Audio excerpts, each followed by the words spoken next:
आज हम स्टडी करेंगे wheat stone bridge. Wheat stone bridge होता क्या है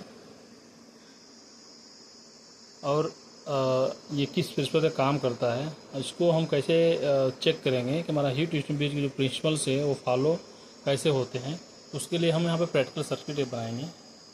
उसके बाद उसके रेजिस्टेंस वेरी कर चेक करेंगे कि जो रूल व्हीट स्टोन ब्रिज का है वो फुलफिल हो रहा है कि नहीं।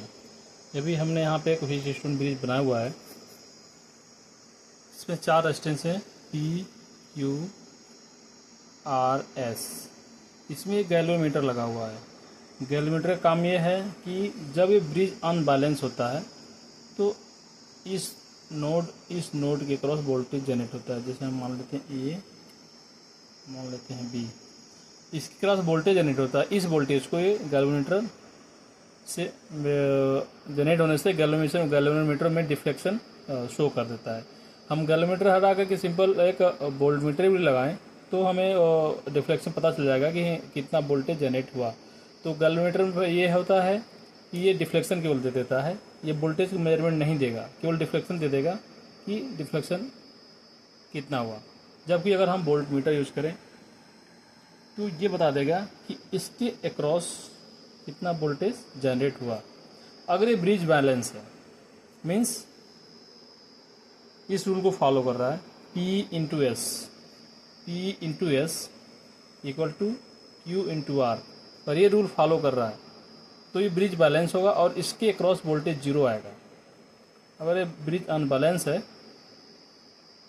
तो यहाँ पे वोल्टेज जनरेट हो जाएगा, वो वोल्टेज हम इसे मेजर कर लेंगे। तो व्हीट स्टोन ब्रिज का रूल यही है कि अपोजिट रेजिस्टेंस का मल्टीप्लिकेशन इक्वल होता है। अगर इक्वल नहीं है तो ब्रिज आपका अनबैलेंस है और जो अनबैलेंस वोल्टेज होगी हमें यहाँ पे शो होगा। अगर ब्रिज बैलेंस है तो यहाँ पर हमें वोल्टेज 0 आएगा इसके अक्रॉस। अगर हम मल्टीमीटर से मेजर करें तो पता चल जाएगा। हमने यहाँ पे इनबिल्ट वोल्ट मीटर लिया हुआ है, इससे हम इसमें मेजर करेंगे कि इसके अक्रॉस वोल्टेज कितना जनरेट हुआ है। तो इसके लिए हमें प्रैक्टिकल सर्किट बनाना है और चेक करना है।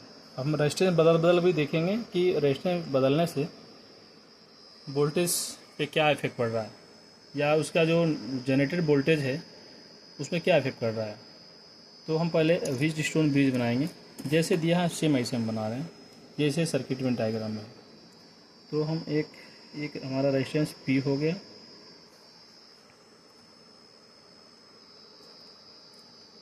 ये रेजिस्टेंस हमारा Q हो गया,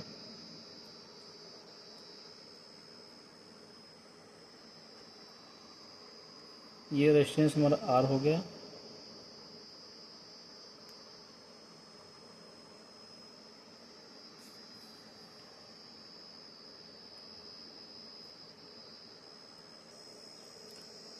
और ये रेजिस्टेंस हमारा ES हो गया। हमने पहले चारों ब्रांच में सेम वैल्यू रेजिस्टेंस लगाए हैं 1K का। और हम क्या करेंगे, यहाँ पे हम गैल्वेमीटर जोड़ लें या हम वोल्टमीटर जोड़ लें या फिर कोई मल्टीमीटर लगा लें वोल्ट रेंज में। और यहाँ पे हम क्या करेंगे, इनपुट सप्लाई देंगे। इनपुट सप्लाई हम यहाँ देंगे 0 से 12 सप्लाई है, फिक्स सप्लाई। ये सप्लाई जो है 12 वोल्ट को यहाँ से कनेक्ट कर देंगे और ग्राउंड को यहाँ से कनेक्ट कर देंगे। और इसके बीच में हम एक वोल्टमीटर लगा देते हैं या कोई गैल्वेनोमीटर लगा देते हैं। बात एक ही है, हमें केवल डिफ्लेक्शन पता करना है गैल्वेनोमीटर से, नहीं तो अगर वोल्टेज मेजर करना है तो हम ये वोल्टमीटर लगा देंगे या फिर मल्टीमीटर लगा देंगे, तो हमें इसके क्रॉस वोल्टेज पता चल जाएगा। तो पहले हम सप्लाई कनेक्ट करते हैं। जो हमारा बैटरी E है, ये पॉइंट को हम 12 वोल्ट्स दे रहे हैं। तो 12 वोल्ट कनेक्ट करने के लिए हमने 12 सप्लाई को इसके एक सिरे पर कनेक्ट कर दिया।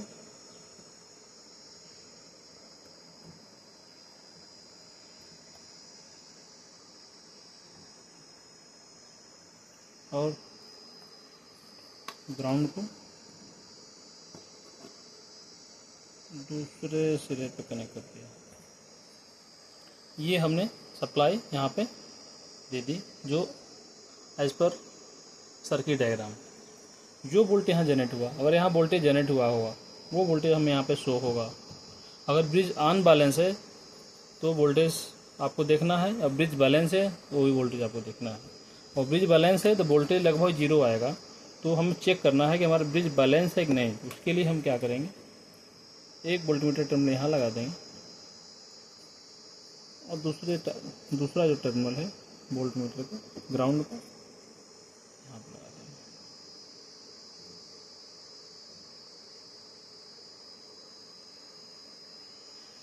अभी हम देख रहे हैं कि हमारा जो वोल्टमीटर है जो इस नोड के अक्रॉस लगा, AB के अक्रॉस लगा, अभी वोल्टेज लगभग 0 शो कर रहा है। अब हम क्या करते हैं, एक रेजिस्टेंस हटाते हैं। जैसे हमने एक 1K का रेजिस्टेंस हटा के हम लगाते हैं 10K का, तो देखते हैं क्या इफेक्ट पड़ता है। तो हम जब ये रेजिस्टेंस लगाते हैं, हमने 10 के रेजिस्टेंस लगा दिया, ब्रिज अनबैलेंस हो गया, वो वोल्टेज यहाँ पे शो कर रहा है, मीन्स हमें निगेटिव वोल्टेज आ रहा है। इसके अलावा अगर हम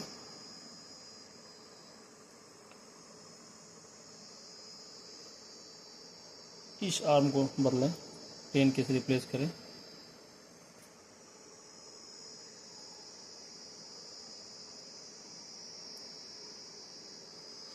अभी हम देखेंगे कि ब्रिज हमारा फिर से बैलेंस हो गया। क्योंकि ये दो 10K का है, दो 1K का है। आज पर फार्मूला, ये हमारा P है, Q है, R है, S है। P इंटू S, P की जो वैल्यू है 10K है, S की वैल्यू है 1K, Q की जो वैल्यू है 10K है, और R की जो वैल्यू है 1K है। अगर मल्टीप्लाई करते हैं P into S equal to 10K और Q into R equal to 10K, दोनों इक्वल हैं।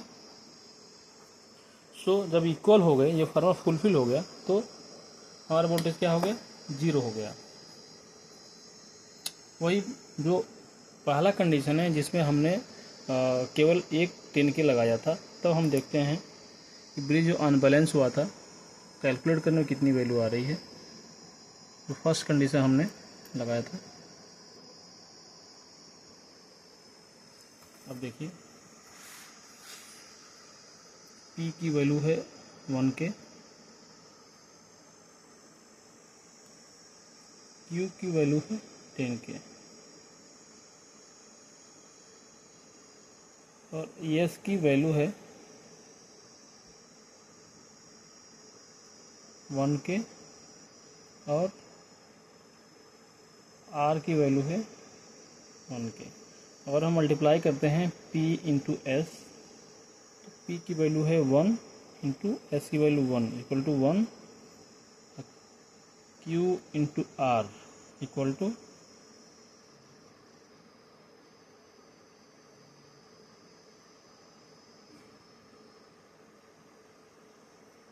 Q की वैल्यू 10, R की वैल्यू है 1, ये हमारा 10। अब ये देखेंगे कि ये जो वैल्यू है नॉट इक्वल,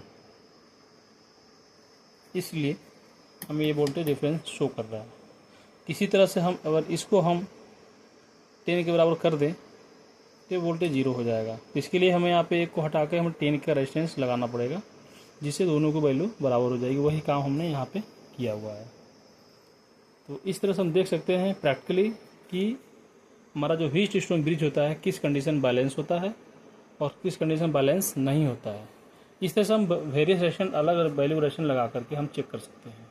हम चाहें तो चारों 10 के लगा दें, तभी हमारा ब्रिज बैलेंस हो जाएगा, या फिर दो, या फिर P और Q को 10 के कर दें और R और S को 1 के कर दें, तभी हमारा ब्रिज बैलेंस हो जाएगा।